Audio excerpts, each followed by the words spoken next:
바른정당과의 통합 찬반을 묻는 국민의당 전당원 투표가 오늘 오전 시작이 됐습니다. 국민의당 안철수 대표는 바른정당 원외위원장들과 간담회에 참석하는 등 통합 움직임에 속도를 내고 있습니다. 이런 가운데 통합 반대파도 조직적 대응에 나서고 있습니다. 국회 연결해서 자세한 소식 알아보겠습니다. 강희경 기자. 네, 국회입니다. 자, 국민의당이 바른정당과의 통합 찬반 투표 오늘부터 시작됐죠? 네, 국민의당은 오늘부터 30일까지 바른정당과의 통합 추진과 관련한 안철수 대표 재신임 전당원 투표를 진행합니다.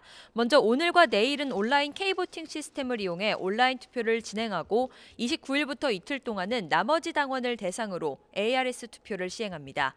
최종 결과는 오는 31일 발표됩니다. 안 대표는 이번 투표에서 통합과 재신임에 대한 당원들의 지지가 확인될 경우 내년 1월에 곧바로 구체적인 합당 절차를 시작해 내년 2월쯤에는 통합을 마무리할 수 있을 것으로 보고 있습니다.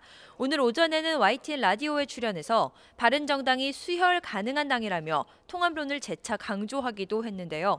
오후에는 바른정당 원외 지역위원장들이 통합과 개혁의 정치, 어떻게 열어갈 것인가를 주제로 여는 간담회에 참석하는 등 통합을 위한 움직임을 이어갑니다. 통합 반대파의 반발 움직임도 계속되고 있습니다. 반대파는 오늘 일찍부터 국회에서 별도 회동을 열고 대응 방안을 논의하고 있습니다. 투표에 참여해 반대표를 던지고 결국 전당대회를 무산시키는 방안, 전당대회를 적극적으로 막는 방안 등이 다양하게 논의되고 있는 것으로 전해졌습니다.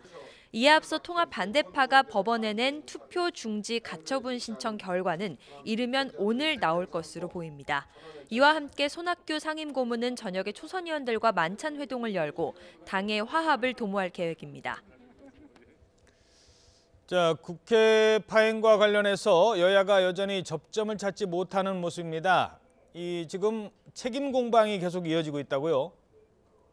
네, 더불어민주당은 자유한국당이 내년 지방선거와 함께 개헌 국민투표를 실시한다고 하다가 이제 와서 뒤늦게 말을 바꾸고 있다고 비판했습니다. 민주당 추미애 대표는 개헌특위 무기한 연장 주장은 사실상 개헌에 반대하고 있는 것이라면서 개헌은 촛불에 준엄한 요구이자 나라를 나라답게 만들기 위한 것이라고 밝혔습니다. 이어 국회가 반드시 내년 2월 말까지 책임 있는 개헌안을 도출해 6월 지방선거와 함께 이에 대한 국민의 뜻을 물어야 할 것이라고 강조했습니다.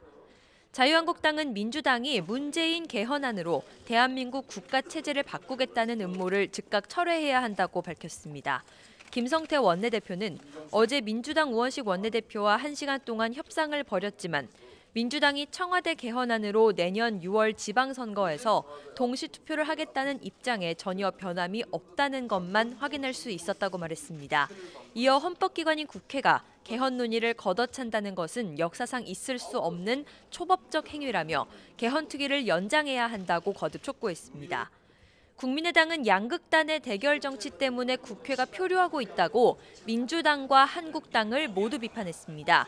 안철수 대표는 제1야당을 배제하고 개헌을 추진하겠다는 민주당이나 스스로의 공약을 내던진 채 무한정 논의만 하자는 한국당이나 비이상적인 주장을 펼치고 있다고 지적했는데요.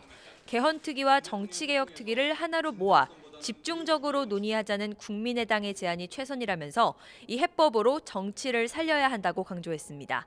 지금까지 국회에서 YTN 강희경입니다.